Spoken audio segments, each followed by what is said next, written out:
I want you to do some independent review work for yourself before we get into some new songs. So that means cellos and violas, I want you to review your C string on your own and use the exercises in the book.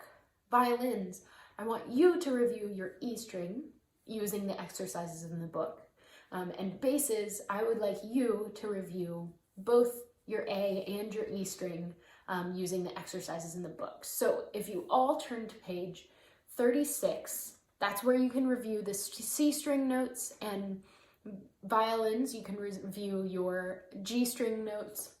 And then on page 38, basses and violins can review their E string notes there. Warm up with those little easy exercises, and then we can jump into the music.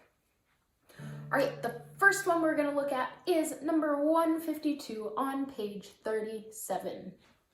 It's on the C string for cellos and violas. So again, really make sure you're really relaxing into the string. Make sure you have nice soft bow holds.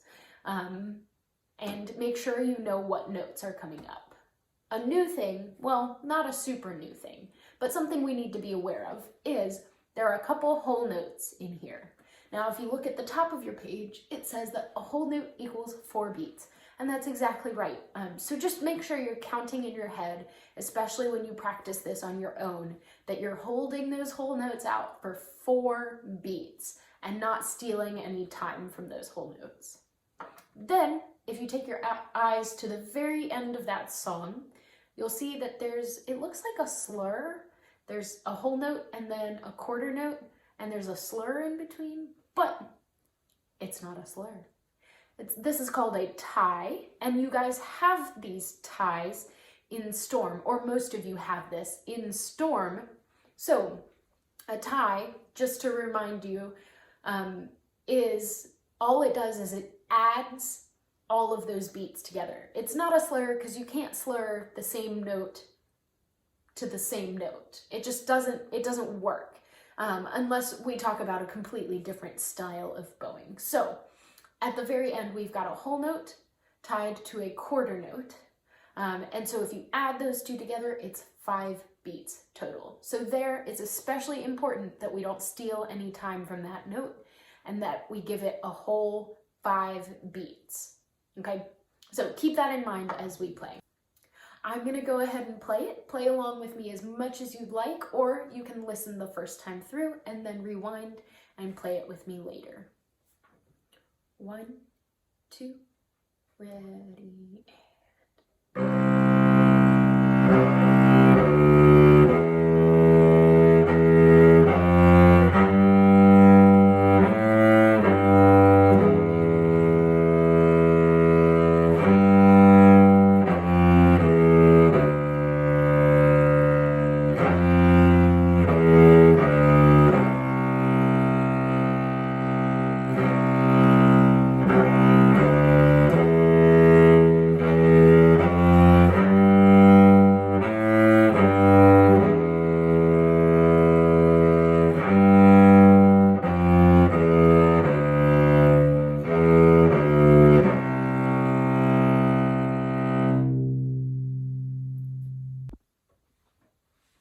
All right, now violins and basses, I want you to make sure that you've reviewed page 38 before this next song.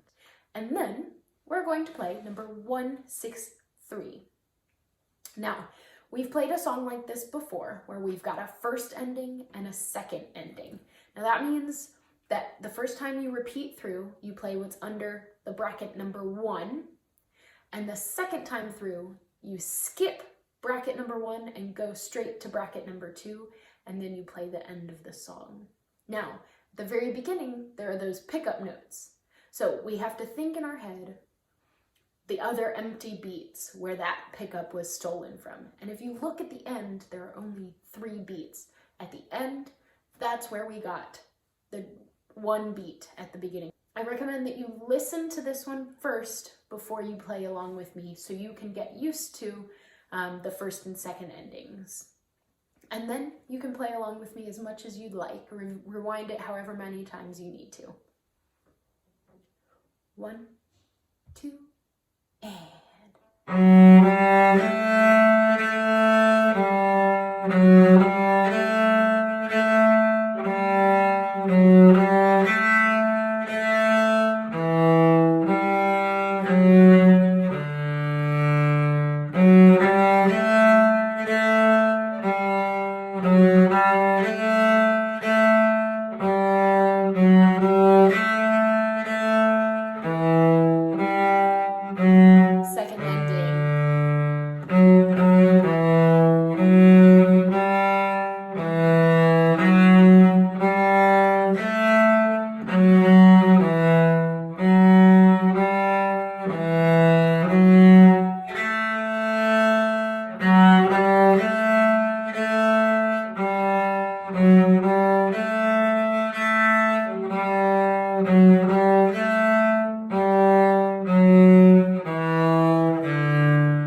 basses, keep in mind that what I just played was in a different place than where yours is. Violins, yours will be much higher than what I just played. Basses, yours will be lower than what I just played.